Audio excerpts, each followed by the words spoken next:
Guys, good morning. Nagluto muna ako ngayon ng sinabawan na isda.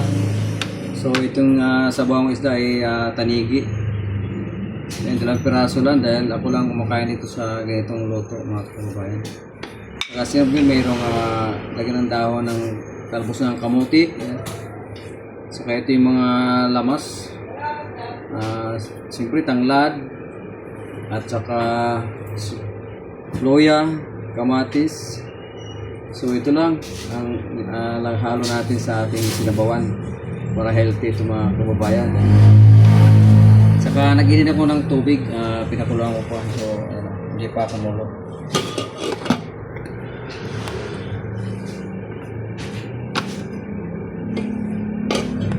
So ilagay ko na yung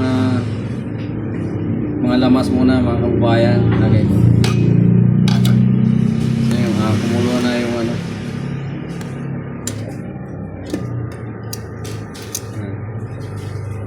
So lagay ko muna yung tanglad. Saka sama-sama na ilagay ko yung kamatis at saka yung loya. So mamaya yung talbos naman ng ilagay mamaya pulo na mga kuluan. Pagka lunod ng isda, saka na isunod yung talbos. Takpan muna.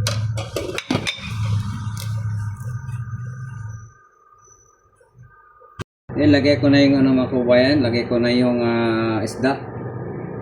Kumulo na yung tubig. Yun. Saka siyempre takpan muna ulit muna.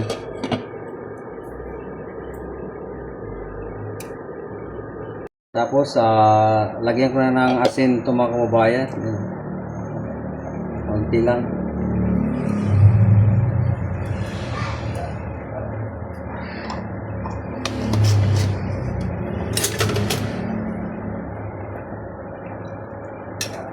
Kumulo na siya.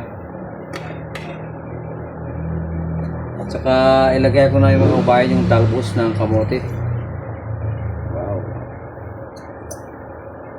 Healthy na ito mga kababayan.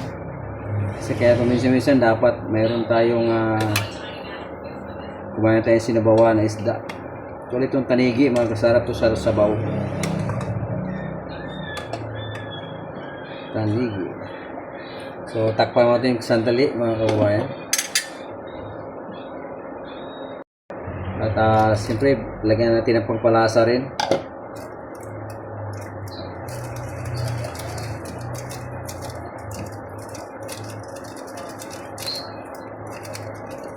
Okay.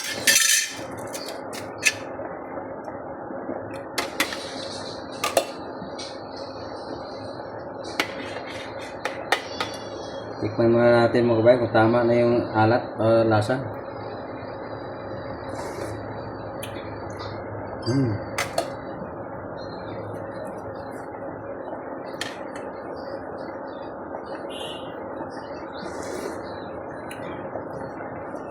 Okay na sa timpla mga kababayan. Ayan na Kulong-kulo na siya. Mga kababayan, luto na yung ating sinabawan na tanigi na may talbos ng kamote. Wow. Siyempre, ang kasunod to, kainan na mga kababayan. Kaya kain tayo mga kababayan, sabayan nyo kami.